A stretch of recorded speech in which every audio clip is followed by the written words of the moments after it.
இன்று ஏப்ரல் மாதம் 15ஆம் தேதி இன்னும் ஒரு கொடுப்பனவு தொடர்பான மிக முக்கியமான ஒரு காணொலியில் சந்தித்திருக்கின்றோம். கொடுப்பனவுகள் தொடர்பான தகவல்கள் உங்களுக்காக வழங்கப்பட்டு கொண்டிருக்கிறது. அஸ்வசும உட்பட இணைய கொடுப்பனவுகள் தொடர்பான சகல தகவல்களையும் நீங்கள் அறிந்து கொள்ள வேண்டுமாக இருந்தால் மறக்காமல் சேனலை நீங்கள் சப்ஸ்கிரைப் பண்ணுவீங்க. அப்போ தான் உங்களுக்கு எல்லா தகவல்களையும் அறிந்து கொள்ளக்கூடியதாக இருக்கும். இன்றைக்கி தான் நீங்கள் இந்த சேனலுக்குள்ளே வந்திருக்கீங்க அப்படின்னு சொன்னால் சப்ஸ்கிரைப் பண்ணுங்கள். அதோட இந்த காணொலியை முழுமையாக பாருங்கள். அப்போ தான் இந்த தகவல் உங்களுக்கு உறுதிப்படுத்தக்கூடியதாக இருக்கும். ஏன் அப்படின்னு சொன்னால் உங்களோட பிள்ளைக்கும் இந்த கொடுப்பனவு கிடைப்பதற்கான வாய்ப்புகள் இருக்கிறது. எனவே பாடசாலையில் கல்வி கற்கின்ற உங்களுடைய பிள்ளைக்கும் கொடுப்பனவை பெற வேண்டுமாக இருந்தால் இந்த கொடுப்பனவு தொடர்பான காணொலியை முழுமையாக பாருங்கள். காணொலிகள் பிடித்திருந்தால் லைக் பண்ணுங்கள். அதோட இந்த சம்மந்தப்பட்ட காணொலியை யார் யாருக்கெல்லாம் பொருந்துமோ சம்மந்தப்பட்ட நபர்களுக்கு மறக்காமல் ஷேர் பண்ணுங்கள். உங்களுக்கு பிரயோசனம் இல்லாட்டியும் இன்னொருத்தருக்கு இது பிரயோசனமாகக்கூடிய வாய்ப்புகள் இருக்கிறது. எனவே வாட்ஸ்அப் குழுக்கள் ஊடாக நீங்கள் பகிர்ந்து கொள்வது ஏனையவர்களுக்கு பிரயோசனம் அளிக்கக்கூடியதாக இருக்கும். ஏற்கனவே பார்த்தீங்கன்னு சொன்னால் இந்த சுரக்ஷா மாணவர் காப்பீட்டு தொடர்பான ஒரு காணொலி போட்டிருந்தேன். நிறைய பேர் அந்த காணொலியை பார்த்து அந்த விண்ணப்பங்களை செய்திருந்ததாக சொல்லியிருந்தீங்க. ஆனால் சில பேர் பார்த்திங்கன்னு சொன்னால் அந்த விண்ணப்பங்களை போடுறதுக்கு தவறிட்டீங்க. உங்களுக்கு இருந்த வேலைப்படு காரணமாக நீங்கள் மறந்துட்டீங்க. அதனால் பார்த்திங்கன்னு சொன்னால் இப்போது இந்த விண்ணப்பிக்கின்ற காலம் நீடிக்கப்பட்டிருக்கிறது. பாடசாலை அதிபர் ஊடாகத்தான் இந்த விண்ணப்பங்களை நீங்கள் செய்யணும்.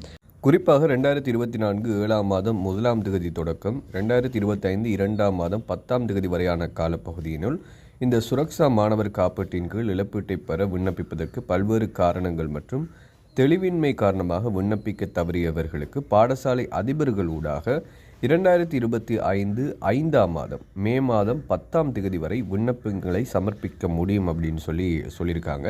எனவே நீங்கள் என்ன செய்யணும் அப்படின்னு சொன்னால், இதுவரைக்கும் நீங்கள் விண்ணப்பிக்கலை இந்த சுரக்ஷா காப்புறுதிக்கு அப்படின்னு சொன்னால் தயவுசெய்து நீங்கள் 5ஆம் மாதம் மே மாதம் 10ஆம் தேதிக்கு இடையில் பாடசாலை அதிபர் ஊடாக நீங்கள் விண்ணப்பிக்க முடியும். அதற்காக ஆன்லைன் மூலமாக ஒரு விண்ணப்பம் போடப்பட்டிருக்கு. அந்த விண்ணப்பத்துக்கான லிங்கை நான் போடுறேன். கீழே இருக்கும் டிஸ்கிரிப்ஷனில் நீங்கள் அந்த லிங்க்கை எடுத்துக்கொள்ளக்கூடியதாக இருக்கும்.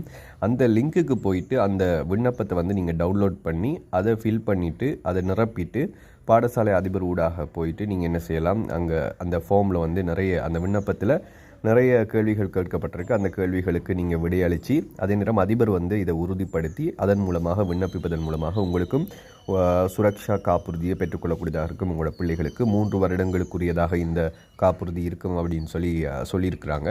எனவே உங்களோட பிள்ளைக்கும் இந்த சுரக்ஷா காப்புறுதி பெறதுக்கு தகுதி இருக்குது அப்படின்னு சொன்னால் நீங்கள் பாடசாலைகள் அதிபர் ஊடாக விண்ணப்பிக்க முடியும்.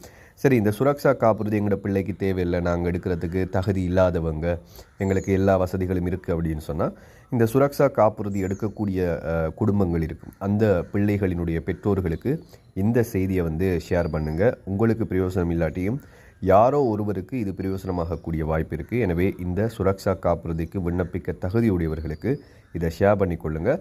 இந்த காணொலி உங்களுக்கு பிடிச்சிருந்தால் லைக் பண்ணுங்கள். இன்றைக்கு தான் நீங்கள் இந்த சேனலை பார்க்குறீங்கன்னு சொன்னால் சப்ஸ்கிரைப் பண்ணுங்கள். கொடுப்பனவுகள் தொடர்பான அஸ்வசும தொடர்பான சகல தகவல்களையும் நீங்கள் அறிந்து கொள்ளக்கூடியதாக இருக்கும்.